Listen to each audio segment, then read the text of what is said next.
Good afternoon, everybody. It's Bob Phibbs, the Retail Doc, and I'm here today with Ellie Crawford. She is the Director of Product Management at Manhattan Associates. Thanks for joining me today. Thanks for having me. So we're here at Momentum, which is the big software conference for Manhattan Associates. Seemed like a good time we could be talking about things like customer service and how to keep customers engaged, and the backside of that, which has to happen from the supply side, which is what you're all so good at. How's that sound? Sounds great. Sweet. So I'm going to ask you, what are the new trends you're seeing in digital customer service?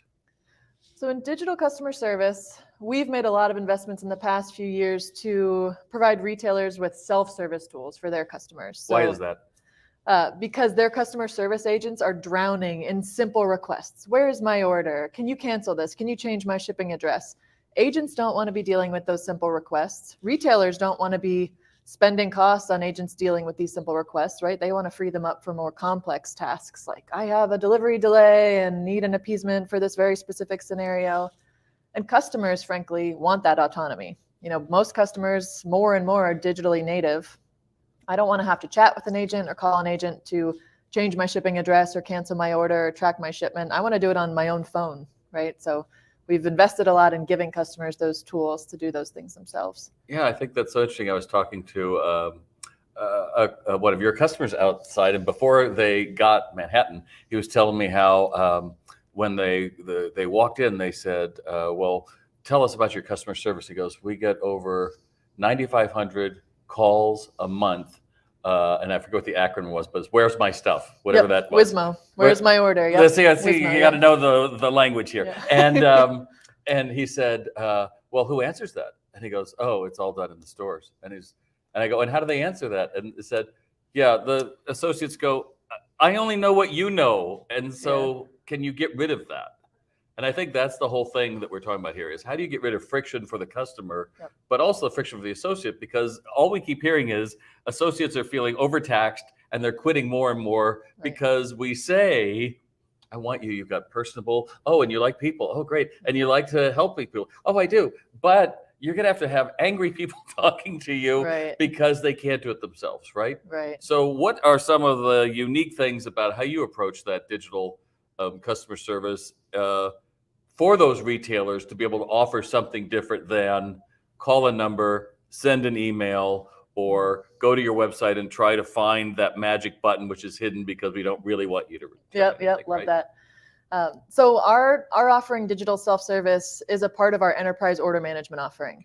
And that's unique. There are other self-service providers out there that aren't native to an OMS. So because you have to back up, what is an OMS? OMS is order management. Thank you. So because digital self-service is native to order management, it's, there's no additional integration. There's no maintaining 2 copies of an order. So the customer sees a status over here and an agent sees a status over here. There's no additional vendor relationship or cost to manage with this other third-party self-service application. So it's all kind of built within our Manhattan Active Omni solution and built on top of the same order and customer and status that the agent sees or the store associate sees. So where it used to be, that's in a silo. Only we are the ones privileged to know that, right? Now you're opening it up and saying, well, hey, if you want to go do it, we're happy to. Please do, right? Yeah. Because it is order management. And I think that's the other thing that so many retailers have had trouble with. We were listening to Suit Supply this morning, talking about how they had to change. And they said their IT solutions were 40 years old when they started making the change. And looking at RFID and all these other ideas sounds great. But that's the story of a lot of, whether you're small or a large retailer, that it's good enough until something breaks. Right.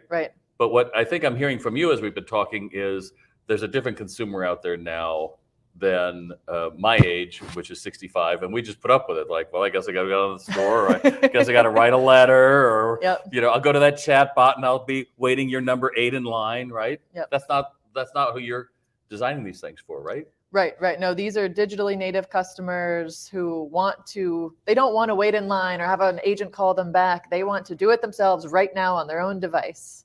What would be some examples of something that you could do now in 2023 that even just a few years ago, you can't imagine that a person could have taken care of on their phone?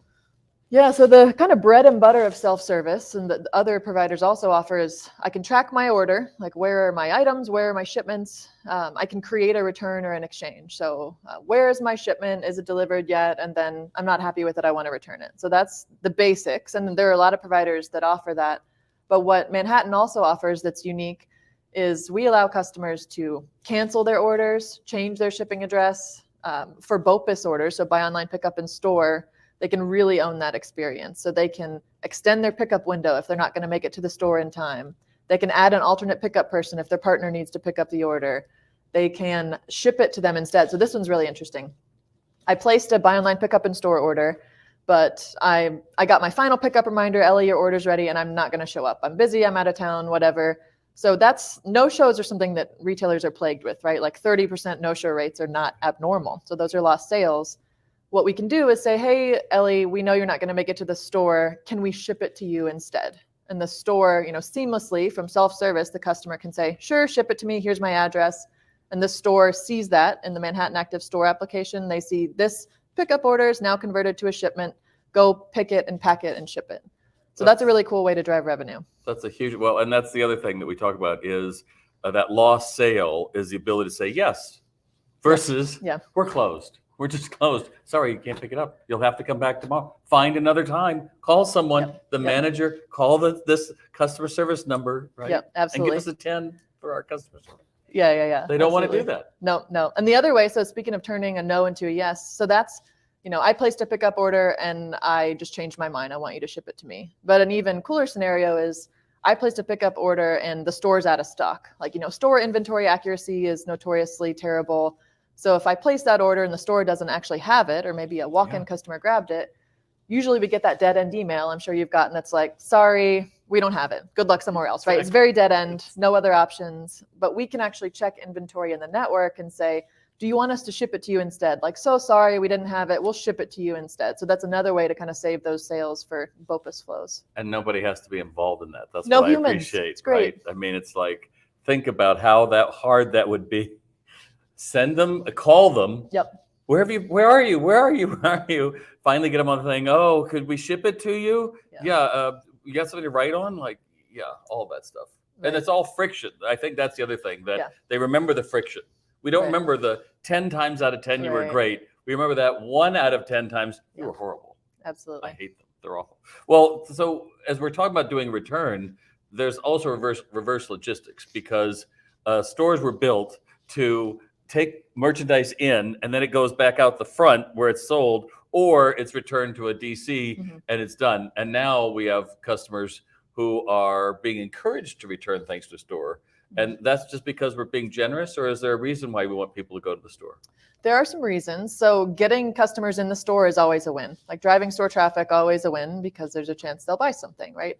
But there are some other benefits we're seeing, like being able to reduce return shipping costs potentially. So if you're a customer, like in the online self-service returns portal, and you were going to mail it back via parcel, that can be very expensive for a retailer if the retailer's paying for the return shipping costs to go back to the DC. Can I interrupt you for just a second? They showed a stat yesterday that on like a $50 pair of jeans, it costs a retailer $33 to return. I mean, very that's expensive. Crazy. I don't think anyone has any ideas. Okay, keep going. Yeah, so that's very expensive for us to do that. Yes, absolutely. So if we can get the customer into the store, potentially, resell them something, or even if we don't, just get them to return that inventory.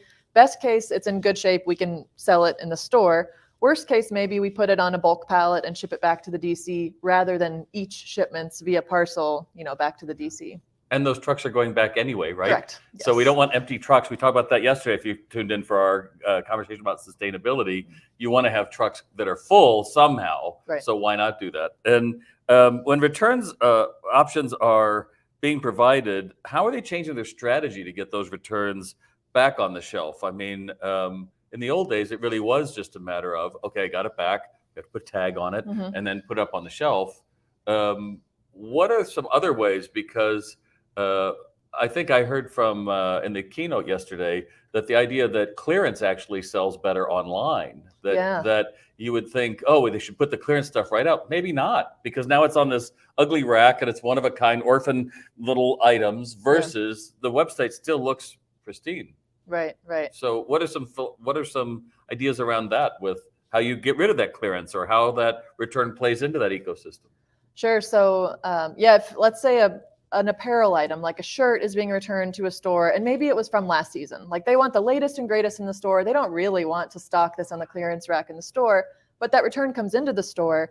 With Manhattan Active Omni, we can actually route online orders to be shipped from that store. So maybe the shirt is also at the DC, but we can prioritize that inventory to be shipped from the store based on selling price differential. So to put that in a simple term, Thank you. if the shirt was about to be marked down 50% off at the store, 20% off, Manhattan Active Omni can know that and prioritize shipping that unit before the full price items at the DC that are not in distress, right? They're not about to be marked down. So we can actually make a little more revenue on that one. So it's sneakily understanding the dynamics of that return.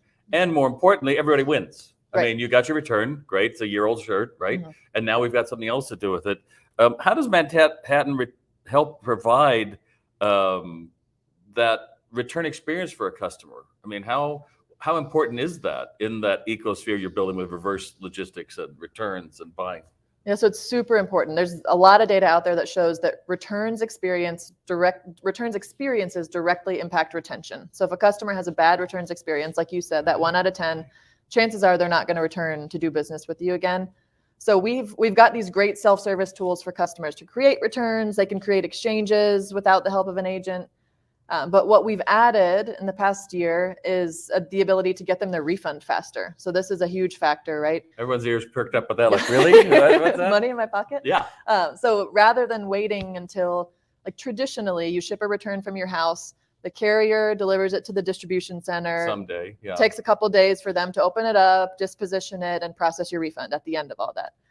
But what we can do now is when the carrier first picks up your package from your house, that first scan, we can trigger the refund or processing your exchange items, because we've added this kind of risk mitigation intelligence to know that if we don't receive what was expected, which a lot of times retailers have these crazy stories about customers shipping back, like a box of leaves or soup cans, just silly things. So if we don't receive that shirt they told us they were going to return in good condition, we have the intelligence to automatically charge that customer's credit card back. So it's a good customer experience for the happy path flow where they do return what they said they would, but we're making sure that retailers don't have to stick out their neck here because we have that way to mitigate the risk. Yeah, and I think one of the things I've heard the last couple of days, it's all about transparency. That's what's been lacking, I think, for a lot of people. I think a lot of people think of transparency in the, oh, well, it's sustainable. We can show you where, what leaf of the tree it came off of, and then we made the bamboo, and then we did this. It's like, well, that's one part of it. But the new part that I think is interesting is the transparency about what all goes into pricing and shipping.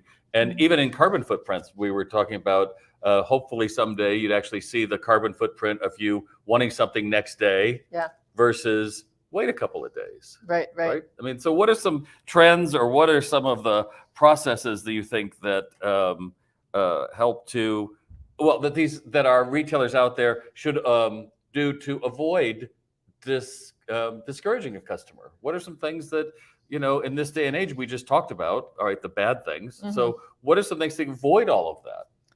Yeah, so I think that transparency is key. And you can actually use your return policy as a selling mechanism, right? You say free returns if it was our fault, right? Maybe if the customer ordered 3 sizes and they're returning them, maybe that's not free returns. But if we shipped you the wrong item or it didn't fit because we didn't have a good size guide online, then the retailer can advertise free returns. We can advertise expedited refunds, right? Get your refund faster. We can advertise free exchanges. If your size doesn't fit, we'll ship you another one. So kind of being forward with the great policies and processes you do have.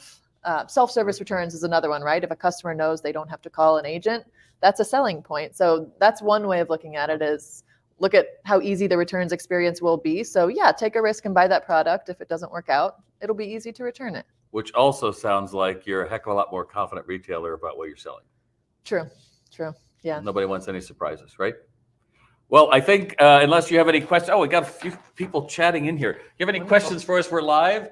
Hello from Mexico. Thanks very much. And big love from Buffalo, New York. All right, well, good. Well, we're glad you're here. And if you're watching on the replay, feel free to ask any questions you've got or like us or share it. because we're trying to get the information out that retail's changing. Yes. And a lot of that comes down to the transparency we do to reduce friction and say, let's make that easy. So thanks for joining me this morning. Absolutely. Thank you. Thank you.